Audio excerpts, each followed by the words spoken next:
ৰাজ্যৰ বিভিন্ন প্ৰান্তৰ লগতে মাৰ্ঘেৰিটা মাকুৰ কিল্লাতো অনুষ্ঠিত হয় পখেকীয়া বিহু আখৰা। বহাগ বিহু বা ৰঙালী বিহু সমাগত। ৰঙালী বিহুক আদৰিবলৈ প্ৰস্তুতি চলাইছে ৰাজ্যখনৰ বিভিন্ন প্ৰান্তত। পিছপৰি থকা নাই মাৰ্ঘেৰিটা মাকুম কিল্লা অঞ্চল। মাকুম কিল্লা আঞ্চলিক যুৱ সংঘৰ উদ্যোগত অনুষ্ঠিত 15-দিনীয়া বিহু আখৰা শনিবাৰে নিজ মাকুম হাইস্কুল খেলপথাৰত সামৰণি পৰে। আখৰাত দেখিবলৈ পোৱা যায় 3 শতাধিক কিশোৰ-কিশোৰী।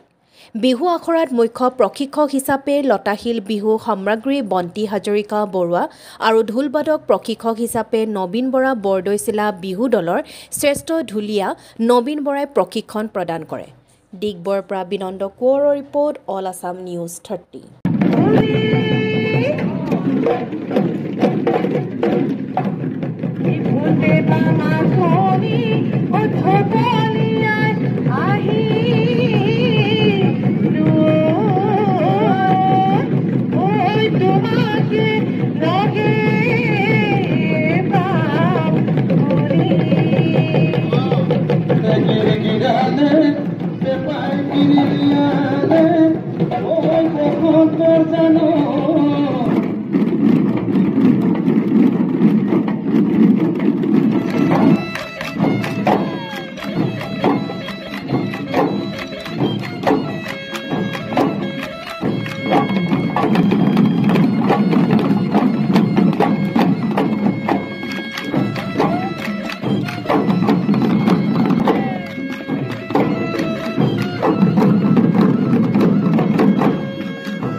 মাকুম কিল্লাত অনুষ্ঠিত কৰা যি বিহু কৰ্মশালা তাৰ বিষয়ে চমুকৈ ক'ব।